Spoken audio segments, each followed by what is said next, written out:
focus. Do you understand? Yes, sir. Man, we got the opportunity of a lifetime. You know what it is. We on JPN TV. We turned up. We live. Yo, what's going on, man? Welcome to JPN TV. You know, today I got an exclusive interview with none other than Ayden Santana.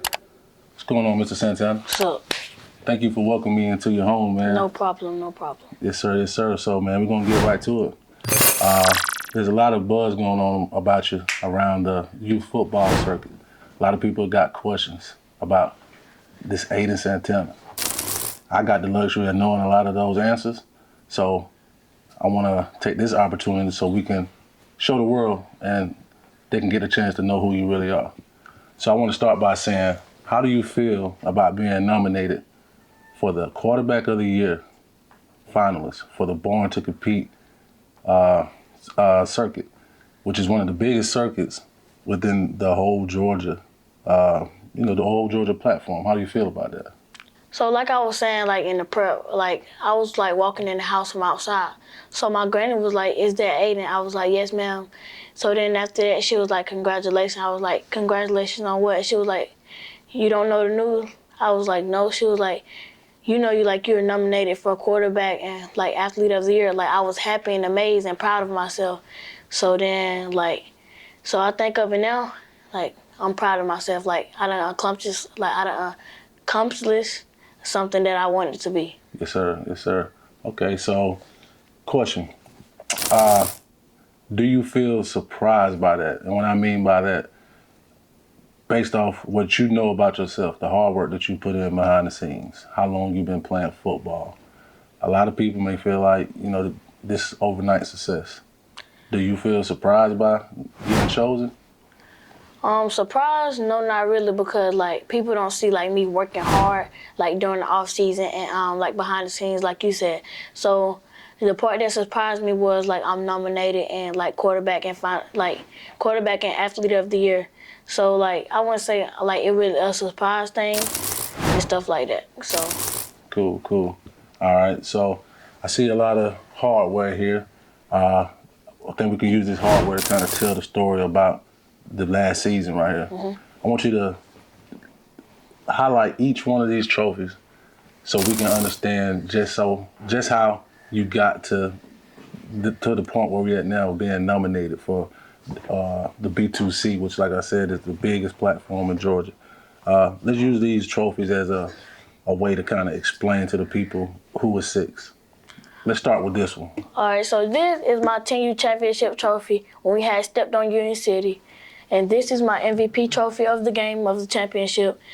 This is my my MVP trophy of the team. Yes, then you got up there the offensive player of the year.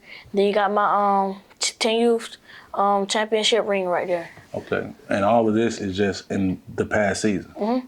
So you all 1, 2, 3, 4, 5. I see at least 5 awards right here. So you're telling me in one season you was able to accomplish all of this. Okay. So that tells me not only are you a good athlete, you gotta have a good team, because it don't matter how good you are, there's no way you can accomplish this much by yourself. Tell me a little bit about your team and some of your teammates. How do you feel about what they brought to the table to help you guys accomplish all of these? They brought teamwork, and plus, like, they brought to the team, like, something like getting the wins, blocking, getting tackles on defense, making stop, causing fumbles, like blocking, like, to let people score and stuff like that. So my team is a big major part of my, of the 10U, not the 10U, but the 11U Bulldogs now. Gotcha. So let's go back to these trophies again. I noticed that you said this was the championship trophy for this season. Looks nice, by the way. Nice hardware. I happened to be there. Remember that moment we shared when I did your interviews, Mm-hmm. when you won Player of the Game and all that good stuff, right? Mm-hmm. You also won the championship from last year as well, correct? Mm-hmm. So that's back-to-back championships. Yes, sir. And if I'm not mistaken, you haven't lost a game in 2 seasons. No, sir. We haven't. That's pretty tough right there. Tell me about that journey. I say that come with teamwork, because my team, they been helping, like, getting us all these wins, blocking, like I was saying, like, back when you had said, like, the last question. So that come with teamwork and helping and stuff. So, like, when I was saying, like, my team is a big major part, that's, like, come with that. Yes, sir. Yes, sir. Okay. Which one of the nominations surprised you the most? Is it the quarterback of the year or the athlete of the year? Which one, if, I know you said it don't surprise you at all, but just for the sake of the question, which one surprises you the most?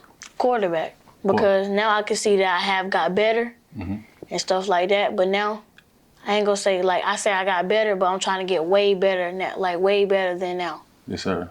So that means you already knew you was a bona fide athlete. So it don't surprise you to be the athlete of the year. And I can understand why, because that leads me to something that I never got a chance to express to you. As much as we have talked, I've been at pretty much all your games since the postseason, which took us on a wild ride. And for those of you who don't know, go over to JPN TV, man. We got all type of footage of this kid. I've been documenting him since October 29th, man. It's been about 3 months. 3 months, and a lot has happened over that time frame. So with that being said, when you think about everything that happened over the 3 months, one thing that I told your father that you didn't know, and I'm gonna tell you now, the first time I seen you play on October 29th, you played against my son, Jay Penn Jr., which, you know, you're a pretty good athlete himself. So one thing I noticed from watching you guys at that game, man, you stood out to me. And after the game, I had a conversation with your father, and we talked, and I told him, man, I said, you got that kid of yours, that 6, man, he's special. I see something in him. And I told him from that day I was going to follow you. I wanted to follow the journey, and I wanted to bring light to what you're doing, because you're playing out of Griffin, Georgia. And a lot of people don't give Griffin the respect that they deserve. I'm talking about, we got athletes like Bobby Rainey. He's the all-time rushing leader of Western Kentucky University. Made it to the Super Bowl running back. You got Jesse Tuggle. You got D. Alford, who played in the NFL. Sherrod Martin. You know what I'm saying? So you sound like you know a little bit about your history. Even with all the NFL athletes that's come out of Georgia, all the D1 prospects that come out of Georgia, out of Griffin. Griffin has been slept on for so long, so that's why I made it my business to capture you. So I just wanted to let you know, man, you got something special in you, and I want you to continue to do your thing, man. Stay humble, and that's one of the things I love about you most. The way that you play, you could just talk all kind of trash, if we're being honest. Like, you can come out there popping your, as they say, you know what I'm saying? But one thing I love about you, like I say, you got this glow about yourself, man. Even in you being not as outspoken in the public. I know it's a different vibe when you're at practice with your teammates and with your coaches, everybody know you, but when you step out and get ready to perform, it's like you're always locked in. It's like you kind of playing the game in your head. Can you walk me through what do you be thinking about, man, when you playing these big moments? Because every game I've been at has been a big moment for you. Because outside of the game that you played against my son, which was the last game of the season, every other game was a win or go home. Mm-hmm. And fortunately for you guys, you were able to keep winning. What was the preparation? What was your mindset like leading up to these games, week in and week out? Like every time, like the night before the game, I go to sleep early so like I can eat like a banana or like fruit. So then like once I get to the game, I already got the joystick in my hand, so I got the control of the field. Like I can see everything. So like what I be thinking of, I be like, I gotta get my team this win. Like we gotta get back to the championships in the playoff. If we make it to the playoff and get knocked off, we still made it to the playoff. It was like we'll say we still been there. But then like when we was in the playoff against Jonesboro, they didn't even show up. Yeah. So then once we got the Georgia League, I was like, oh, like I wouldn't say I was gonna be cocky, but I was like, oh, we got them again. We already owned them, so let's go ahead and knock them off. so they went home. Yes, So then, sir. like, when we got to the championship, like I said in that interview at the end, I was like, my energy was low, and they got up. So just because of that at halftime, like, you know, my dad, he was speaking to us, telling us and stuff like that.